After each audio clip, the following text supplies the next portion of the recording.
So you're riding to work, and all of a sudden a car is crowding your lane. Now you're understandably a little upset at that jerk. You're frustrated, but you have a few options. You can back off, you can let it go, let them go around you, whatever, or you can react. Well, as you see in this video, this guy reacts in a rather aggressive way. And before you know it, disaster strikes. Coming up, we're going to talk about road rage.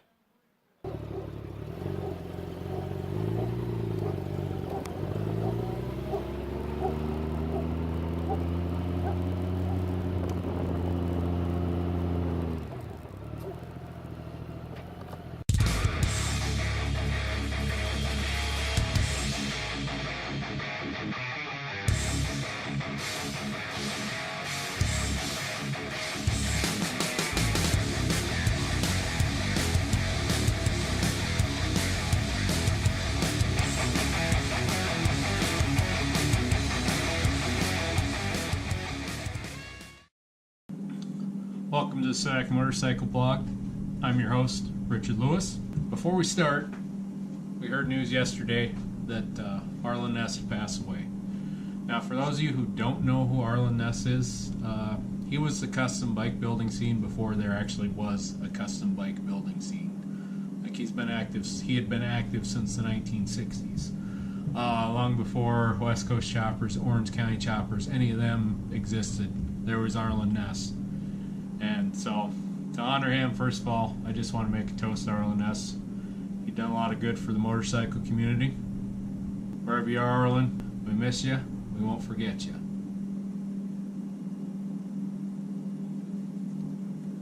So anyways, back to the task at hand. We've all heard the expression, don't take a knife to a gunfight.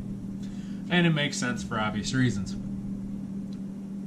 Well, when I was thinking about this week's post, and of course usually I'll research a lot of YouTube videos. And I got going down, you know how it happens, you get going down a YouTube hole. Well, this week I got down a YouTube hole of videos talking about road rage.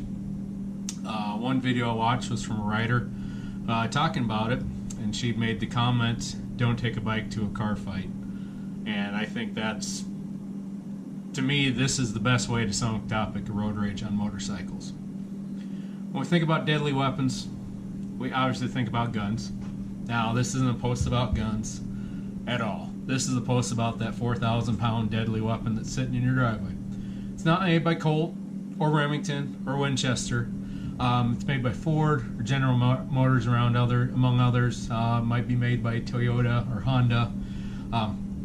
Either way, that's the deadly weapon we were talking about. The roads in this country can be quite dangerous when you without the road rage. There's texting and driving. Roads are in bad shape in a lot of places in the country. Vehicles are bigger now, a lot bigger than they used to be. Compare a 1989, pickup to a 2018 pickup, and it's quite a bit of a difference.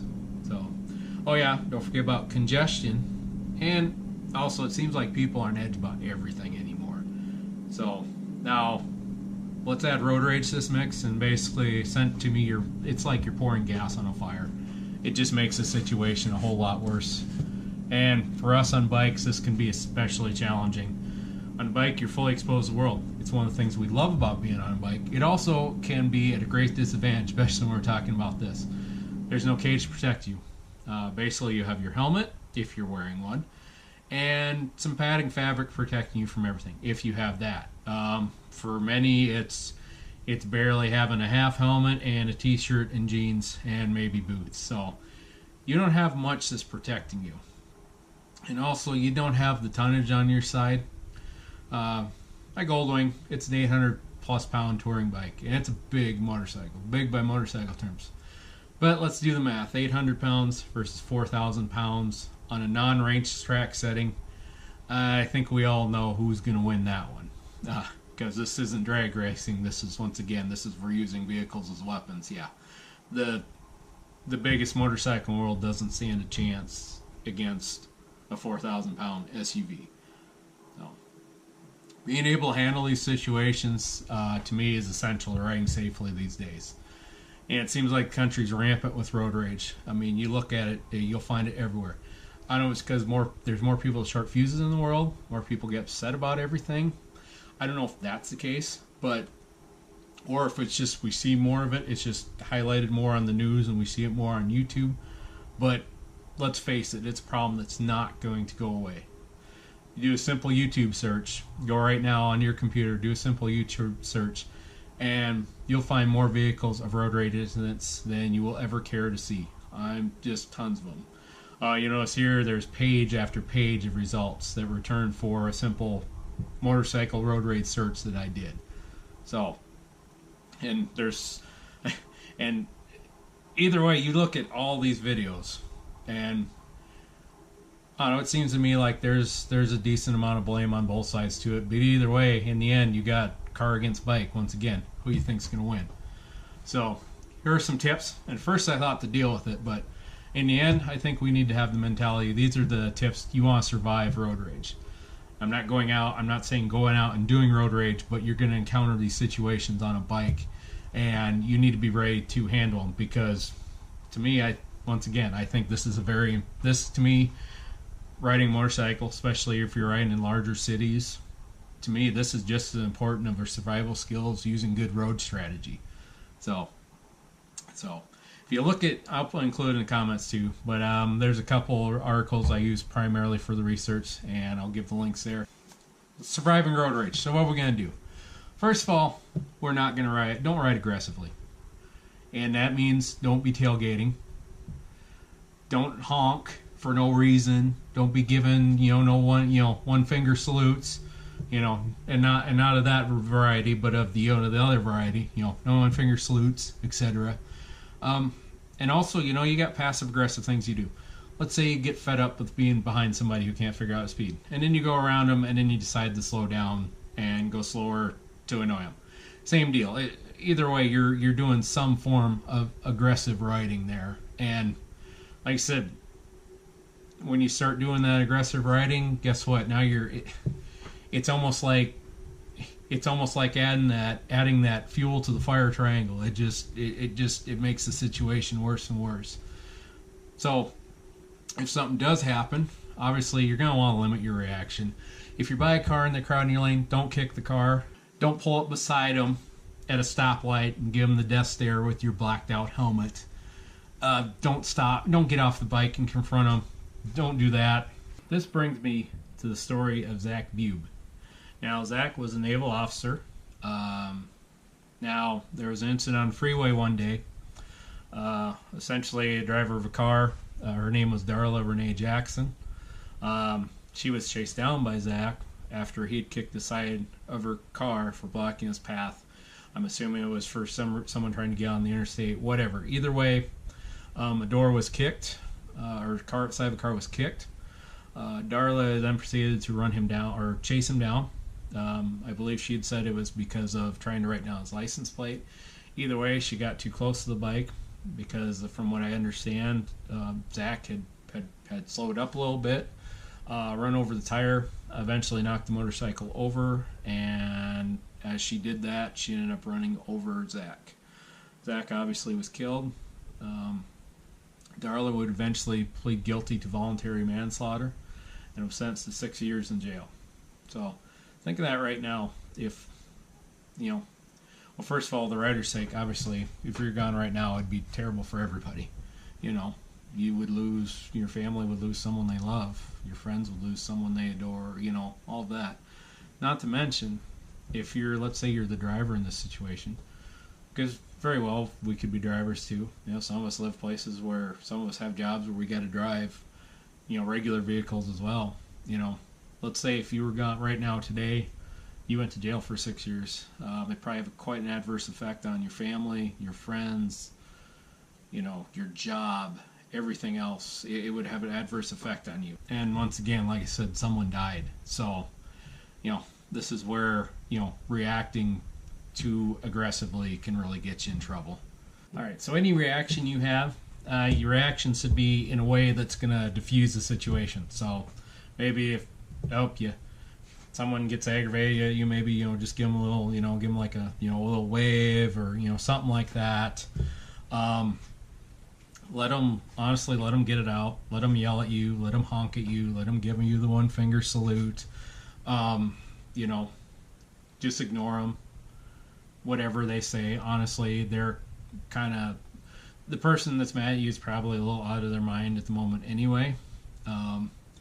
And apologize, even if you think you didn't do anything wrong, maybe just a little bit. Hey, for whatever I did to you, I'm sorry. Just something like that, something to try to get that situation diffused. You want to stop the deadly weapon part of the situation beforehand. We've tried that, and if all else fails, maybe just walk away, leave right away. Honestly, in the end, it's not a competition. You don't need to worry about winning. You're not trying to get a checkered flag. There's, near as I can tell, there's no trophies out there for winning the stupid, petty road rage argument over somebody cutting somebody else off. I don't think there's a professional league for it. I don't know if there's a Hall of Fame for it. I'm pretty sure that it's not a competition. And if they start following you, here's pretty simple, self-explanatory. Don't ride home. Ride somewhere else. Maybe a big packed public place. Maybe a police station. If you're on the interstate, you see a truck scale. You know what? Maybe pull onto that truck scale. It'll look weird and out of place, but you know what? Maybe get to a public place that'll maybe make them think. Especially if they're coming after, maybe make them think. You know what? Maybe it's not worth it. I don't want to, have to deal with the police. So in with that. How about take a little deal from Frozen? Let it go. Just let it go. In the end, it's not gonna. Someone cutting you off on the highway or someone doing you wrong with their vehicle probably isn't gonna hurt you in the grand scheme of things. If losing a road rage argument over something stupid and petty, bothers you, maybe you should stop riding. And maybe you should stop driving cars in general. Maybe you should start taking the bus to work. Because if it's going to bother you that bad, maybe you shouldn't be on the road. Okay, yeah, you get aggravated at one person for cutting you off. You know what? You've probably cut people off before too. You've probably been in the way before in the past as well. You've probably honked at someone too quick with an itchy honk. You've probably given the finger to somebody. I mean, just relax. Think of it this way, you've probably done all these things that they've wronged you on to someone else. So, it's just the way it is. But in the end, you're riding a bike. It's supposed to be calming. When I ride, it's calming to me. And if it's not that calming to you, then to me it's like, why even bother? Because like I said, you're on a bike, you're supposed to be having fun. Another thing, don't let that incident bother you. Like, don't let it create more incidents down the road. Don't let your aggravation towards that one driver affect how you approach other drivers on the road. You still need to maintain your riding strategy. You still got to get that motorcycle and yourself home safe. So don't let that affect something else down the line. And also, don't let it consume you for the sake of other riders. Because, there's many people out there already that are not fond of us. And let's not add more people to the not fond column. Or contribute to the confirmation bias that's already there. If someone already thinks all bikes are jerks and drive stupid and always get in the way and do stuff, and you do that, well, guess what? You're just confirming it. So maybe let's not try to me, add to the issue.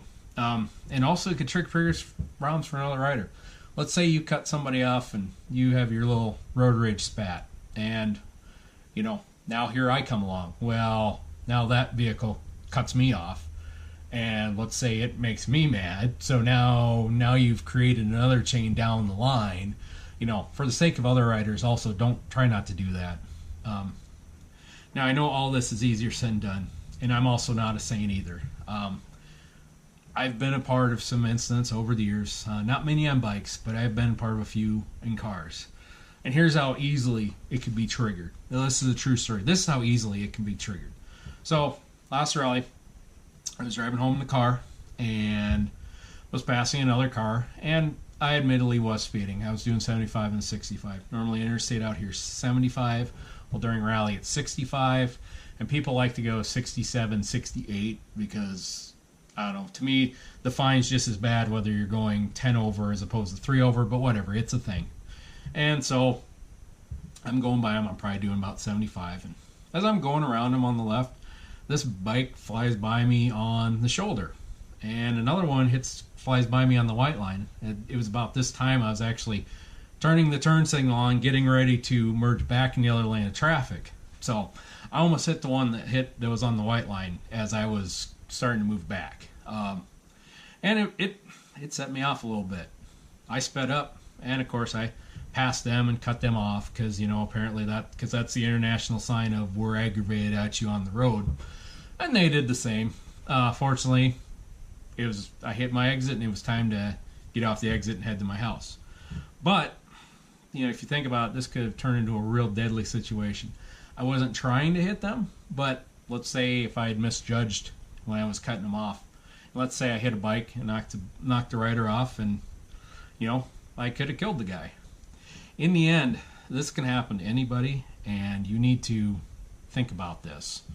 You need to not, like I said, you got to try to let all this stuff go, because it could save you. It could save you some trouble. It could save your life. It could save a lot of this in the end. So, you know, like I said, the reason I tell you this is because it can happen to anyone. I know better. I have a commercial driver's license. I'm considered a professional driver because I have that license, even though I don't hardly drive semi-trucks anymore. But either way, it's one of those I knew better, and I still get triggered in the road rages, so it could happen to anyone. Either way, in a road rage situation, your emotions can get away from you if you let it.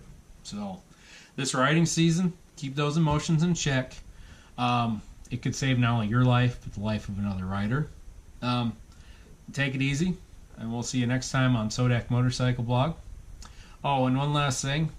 Hey, Jax, here's some more music for you. All right, love you, buddy.